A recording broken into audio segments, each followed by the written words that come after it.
Credit. Ooh, it's a touchy one, isn't it?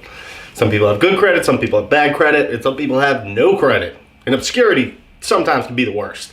All right, so I'm going to tell you how I went about building my credit and how it helped a lot of people in my life build their credit. All right, very simple. Step one. I'm not talking about bad credit, by the way. I'm talking about no credit. If you're young, you want to build your credit, you have two options.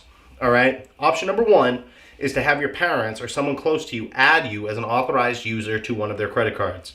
All right, what happens when you do that is you inherit the credit history of that card.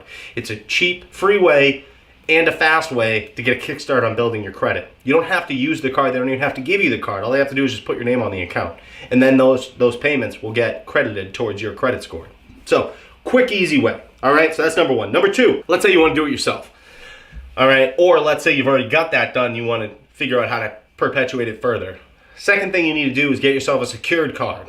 All right, I myself got I think it's a Platinum Capital One card. It was $50 up front, and I got a $200 line of credit. Sometimes you have to pay the full $200.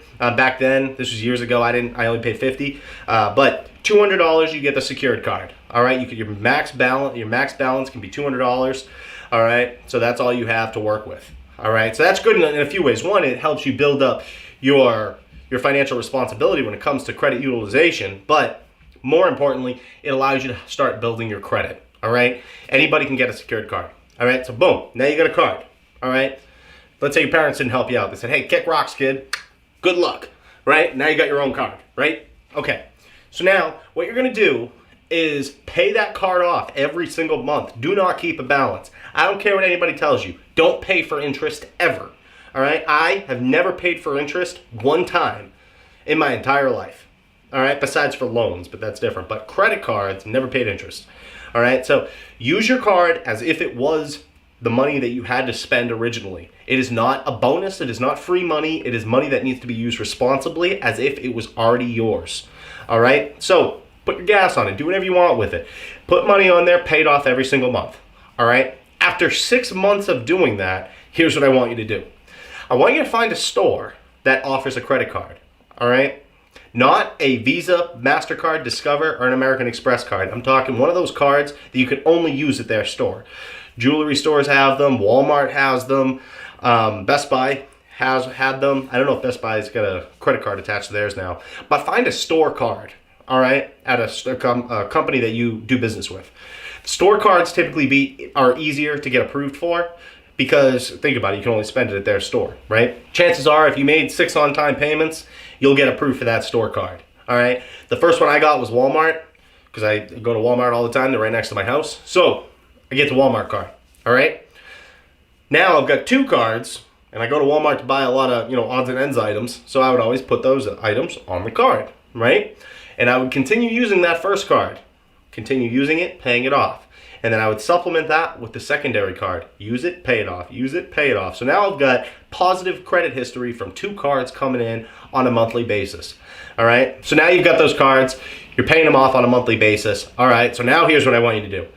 After it's been a year, a full 12 months from when you first got that secured card, now it's time to apply for a real credit card. All right. A real credit card, you can go online. They change all the time. I went with a Chase Freedom. Went with the Chase Freedom because they had a $200 sign-on bonus, all right? But find a card that has a high acceptance rate. Apply for the card, chances are you'll get it. Credit limit won't be very high, but it will work, all right? And you'll probably get approved. All right, so now you've got your first real credit card after a year. And now you have those 2 other cards. You can continue using them. You can continue using all 3. For me, 3 just became a little bit too much to handle. So I stopped using the Walmart card because I had the Chase card, which gave me points or cash back. All right, that's the benefit of that card is now you have the ability to get free money. All right, that's the power that you now have in your hands. So I use that card primarily for everything. All right, I did that. At that point, I had used that card for about a year. And then slowly but surely, as different cards came out, by that point, by the 2-year mark, I had good enough credit to where I could get most cards. All right. Your credit history, though, is still very low. So if you were to go apply for a loan at that point, you may not get it without a cosigner. But at the very least, you're building up that foundation of trust between you and the financial institutions when it comes to getting money. All right. And that's the most important thing. And as you go throughout your credit journey and you stay disciplined, you pay off your cards on time, you'll watch your score rise and rise and rise. Use Credit Karma to monitor your score. And as time goes on, you'll see your score go up and up and up. And then you'll have the benefit of getting approved for a lot of the different promos that are out there. I just got a Chase Sapphire Reserve with an $800 sign-on bonus. All right, you can get things like that, and then you can start amassing cash back, and you're going to be loving life at that point. It's going to work out great for you, but you got to be responsible.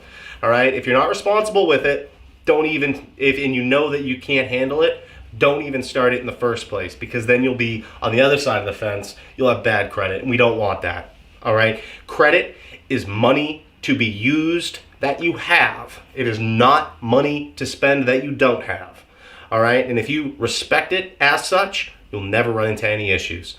All right, and that's all I got for you guys. Hopefully this helped you out. Please comment, like, subscribe down below. If you have any questions, feel free to reach out to me. You can find me on rtbtransformations.com. And with that, I'm out of here, guys. Have a nice day. Thanks for listening.